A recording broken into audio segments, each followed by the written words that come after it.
students, I am Dr. Raju Pargi, Assistant Professor, Department of English and Modern European Languages, University of Allahabad.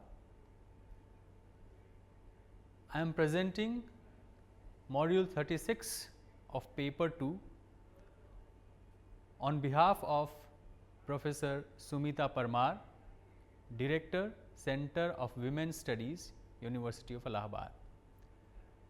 The title of the module is Black Feminist Criticism. Black feminist criticism theory provides us with an empirical worldview, but a worldview that is never completely objective, since it emanates from certain assumptions, values and interests. Feminist theory, which is about 6 decades old, is also a way of viewing the world, concerned as it is with ending the oppression of women. It emerges from the large volume of women's writing produced in the last few centuries, consciously critiques that writing and attempts to utilize the experiences and insights earned by women to end their subjugation. An important point to bear in mind in radical feminist Charlotte Bunn's words is that we must not assume that there is any one core female experience, and instead view diversity of women as the center from which we then explore commonness. With this perspective, feminist criticism becomes grounded in the everyday lives of women. Though the oppression of women across all ethnic and radical boundaries, and all feminists are essentially writing, in Alice Walker's words, one huge story, their perception and the oppression they write about are not identical. Women are not homogeneous or monolithic category. White feminism has overlooked this crucial factor, presuming that white heterosexual women's writing speaks for everyone. This appropriation of the role of spokeswomen has in fact silenced non-white women's voices. Consequently, critical texts have often established an unconscious and unarticulated complicity between the author and the reader, that the world is white and heterosexual. White feminist criticism writes out the voices of the other woman just as it was written out of the literary male canon. Some of the most important texts written in 1960s and 1970s on the subject: Mary Ellman's Thinking About Women in 1968, Patricia Mayer Spack's The Female Imagination in 1975, Alan Moore's Literary Women in 1976, and Ellen Showalter's A Literature of Their Own, British Women Novelists from Bronte to Lessing, written in 1977, can hardly be characterized as representative. Indeed, the biggest failure of white feminism has been its inability to recognize differences, and ironically, white feminists are guilty of the same appropriations they accuse the men of. So, though sexism may be challenged in the male world, racism and ethnocentricity might not be. To women of color, a feminism which denies the realities of race and class differences, and which treats woman as a unilateral category, is at the very best inadequate and partial. Thus, black feminist criticism finds itself in a layered erasure. First, feminist criticism is written out of a male literary canon, and then black feminist criticism is written out of the white feminist canon. Nellie Y. McKay presents the case in the following words: deliberately written out of history for centuries, the recorded stories of generation of black women were, at the beginning of 1970s, largely unknown and considered of no value to anyone except to black women themselves. In fact, the entire corpus of writings about black people by white authors was replete with images of black womanhood, encapsulated within the confines of a few select images. Predominant among them was the figure of the black woman as caregiver and nurturer, the mammy. Portrayed as a big-breasted rotund figure symbolic of the nurturance of Mother Nature, the mammy was an umbrella term that covered the roles of housekeeper, nurse, nanny, and all else related to this domain. Contrapuntal to the figure of the mammy was the figure of the vamp, a siren, who provided the sexual quotient, was licentious, immoral, lured men to the paths of wickedness, and enabled the white master, if he so desired, to vent his lasciviousness, which he was not able to do in his marriage, where the codes of conduct were clearly defined and any deviation from the conventional was not acceptable. There was also the Spitfire, the Aunt Jamina, who emasculated the black men with taunts and verbal assaults, sassy and resourceful. Straddling the white and the black worlds was the figure of the mulatta, a woman born of a white father and a black mother, a character common in literature written by whites and blacks. The mulatta was generally a figure of tragedy, coming of two worlds and unable to belong to either one fully. These were some of the images found in the literature written about the black community in the 19th and early 20th centuries. It is important to note that these same images were also to be found in the writings of the major black male writers of the times, some of whom were thought to be pandering to the white man's voyeuristic tendency to see extreme sexuality in black women. Among the most acclaimed of these writers was Ralph Ellison, who won the National Book Award for The Invisible Man, a book where the central thematic concern is the black man's search for identity. Besides a few black women marginal characters, there is only one positive female character who hails from the south and looks after the protagonist after he returns from the hospital. This seems to be her only contribution to the novel, since she disappears from it after that. The women characters of Chester Himes, who wrote detective novels, the Harlem detective novels, were of all ages, shapes and hues, raucous, outspoken and often violent. They dress in vivid colors and wear an abundance of jewelry and makeup. They are characters that many readers at first sighting find comical, vulgar, or at least excessive. Similarly, James Baldwin too gave his women characters only passing attention, while the existence of Richard Wright's women characters was largely in relation to men, as relative be they husbands, fathers, sons, or lovers.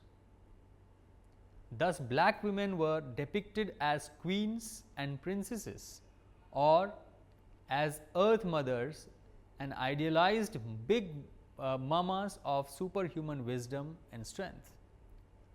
Unrecognizable as individuals, the real and living black woman, the actual being, or rather the actual human being, with all her strengths and foibles, with her shortcomings and idiosyncrasies, multifaceted and trying to survive in the world of the heaviest odds, racism, sexism and poverty, was absent, and there was no one to tell her story. A key question is put by Mary Helen Washington. She asks, why is the fugitive slave, the fiery orator, the political activist, the abolitionist always represented as black men? How does the heroic voice and the heroic image of the black woman get suppressed in a culture that depended on her heroism for its survival? However, even though coming from a slave past and despite the cruel constraints that thwarted all creativity in them, black women along with their men preserved their collective wisdom and culture in an oral tradition through stories and songs and poetry, passing on their knowledge to the younger generations. In fact, till only 100 years ago, it was believed that there was no written tradition of black women's writing. But black feminist scholarship has been able to establish that there indeed existed an extraordinary African American women's literary tradition dating back to 1746. In that year, Lucy Terry wrote Bar's Flight, which is considered the first published poem by a black woman. Over the years, Linda Brent, Elizabeth Keckley, Charlotte Forten, Frances Ellen Watkins Harper, Mary Churchill Terrell, and Ida B. Wells were some of the illustrious names that contributed to the growth of that tradition. From the second half of the 20th century, there was a spurt in the writings of novels, drama, and poetry by black women, further strengthening this tradition.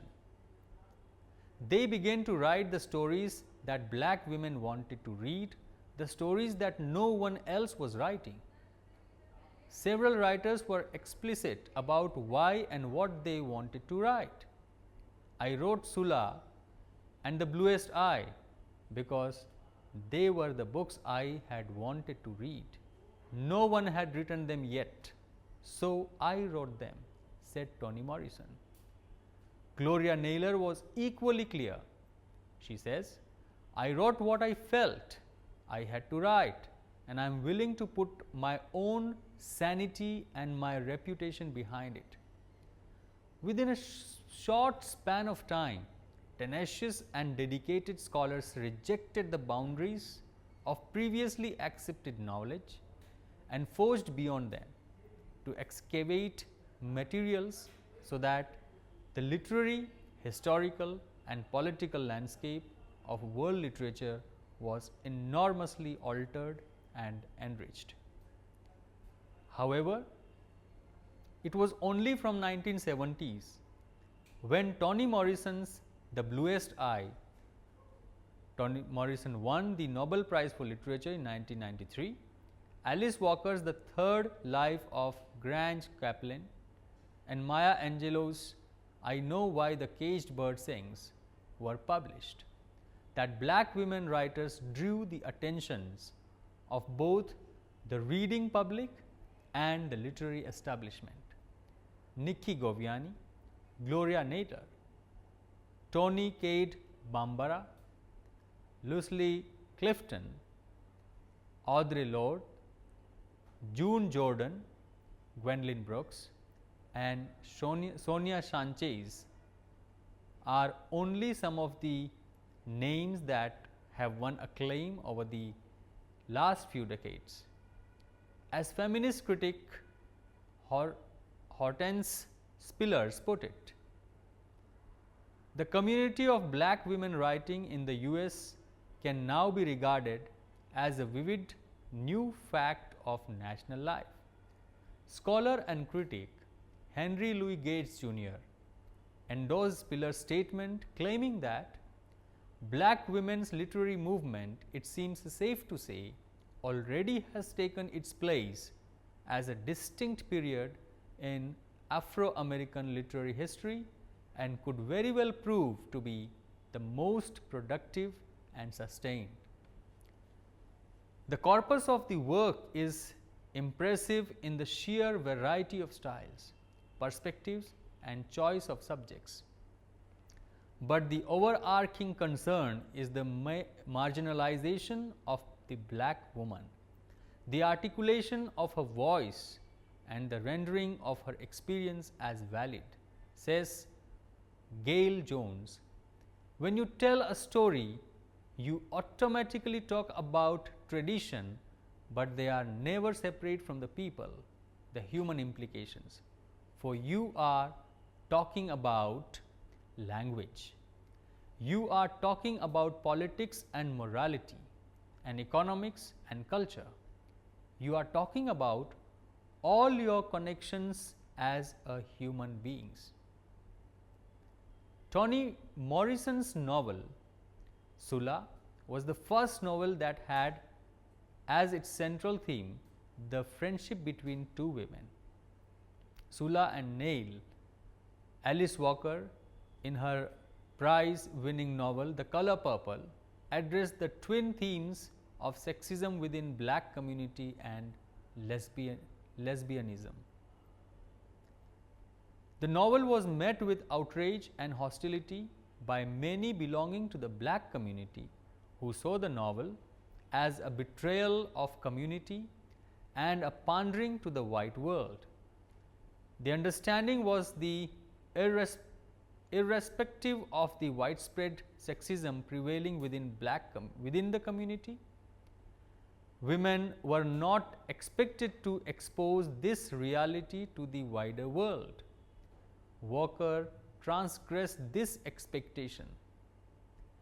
As it happened, The Color Purple went on to become a national bestseller, winning the Pulitzer Prize in 1983, the National Book Award, and international acclaim as well.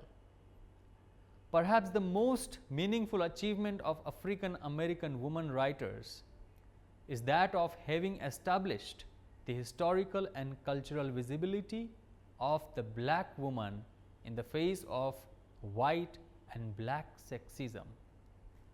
Alice Walker has done pioneering work in resurrecting and re-establishing old and lost authors.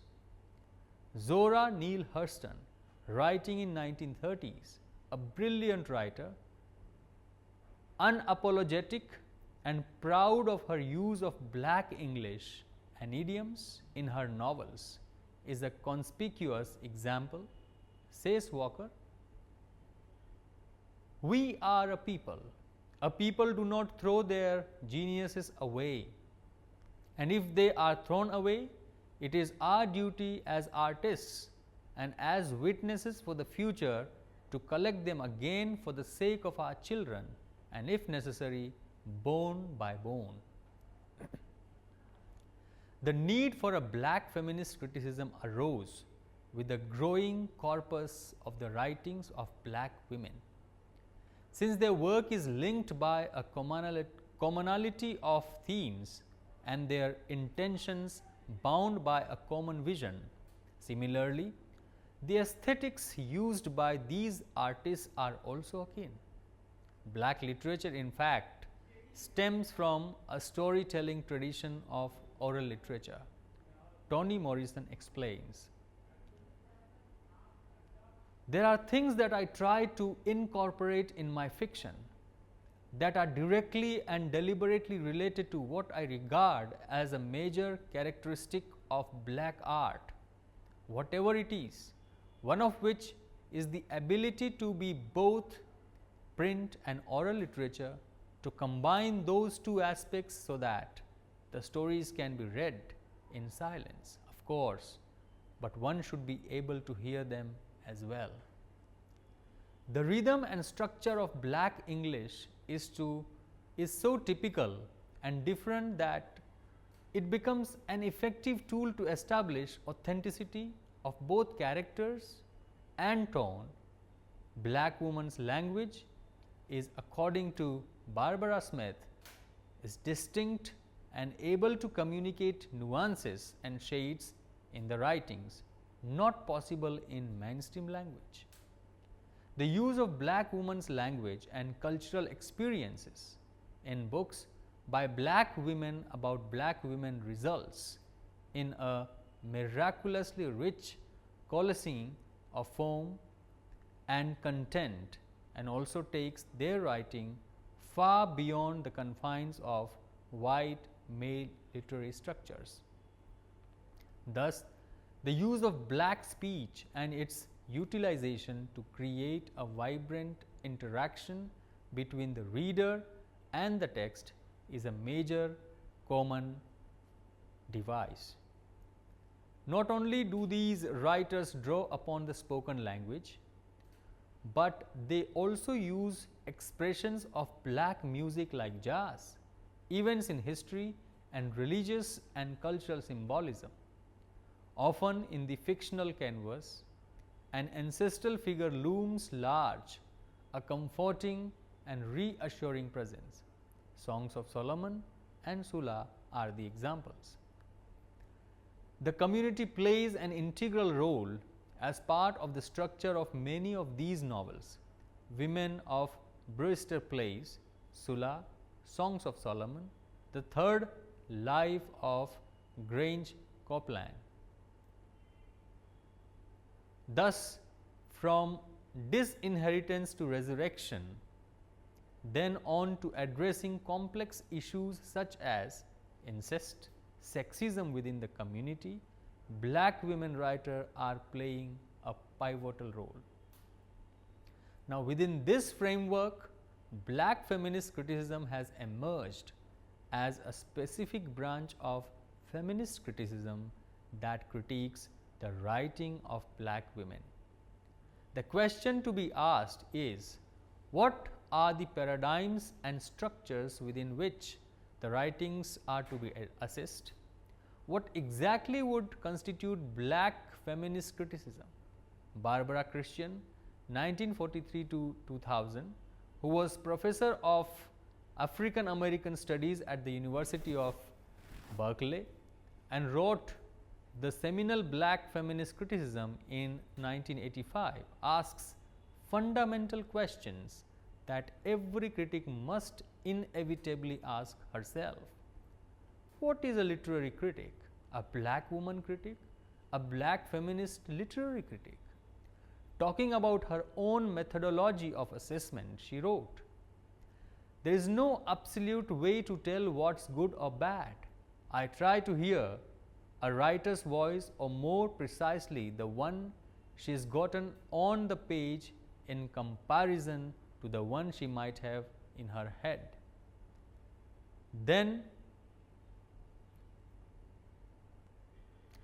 I try to situate that in a tradition that has evolved some approximate ways of how that gets written down best.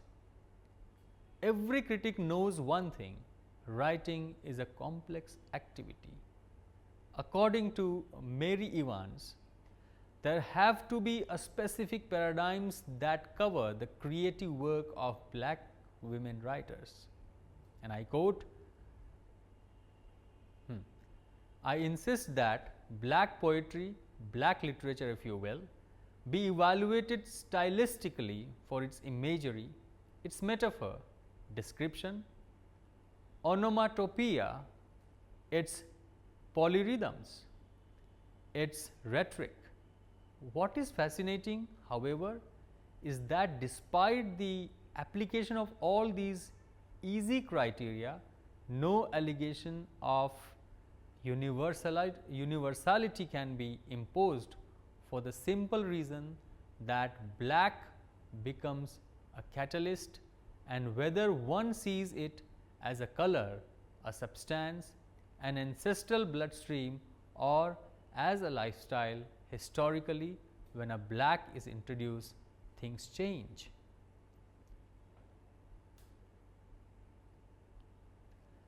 The black feminist critic would have to be a person able to see the writings holistically with all their nuances and ramifications. Aware of the daring spirit of the works themselves, she would be constantly aware of the political implications of her work and would assert the connections between it and the political situation of all black women. Logically developed, black feminist criticism would owe its existence to a black feminist movement, while at the same time contributing ideas that women in the movement could use. Elaborating further and outlining what this criticism would entail, it is worthwhile to quote Smith at length as she delineates just how a black feminist critic might approach the writing of black women. Beginning with this, with a primary commitment to exploring how both sexual and racial politics and black and female identity are inextricable elements in black women's writings, she would also work from the assumption that black women writers constitute an identifiable literary tradition. She would also be able to recognize that thematically, stylistically, aesthetically, and conceptually, black women writers manifest common approaches to the act of creating literature as a direct result of the specific political, social, and economic experience they have been obliged to share.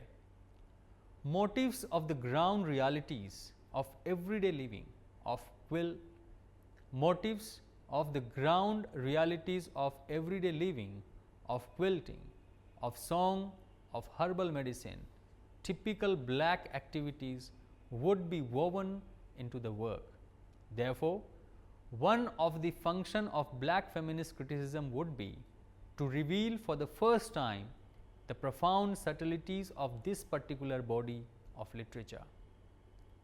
Marking the absence of many voices in feminist criticism, Bell Hooks, in her book Feminist Theory from Margin to Center, wrote about how feminist criticism must make place for different voices and how women needed to acknowledge their differences while still accepting each other. However, the current academic world had recognized black feminist criticism as a significant part of mainstream feminist criticism, and black feminist critics continued to critique the rich and compelling work of black women writers as they narrate the story of the black woman. Thank you.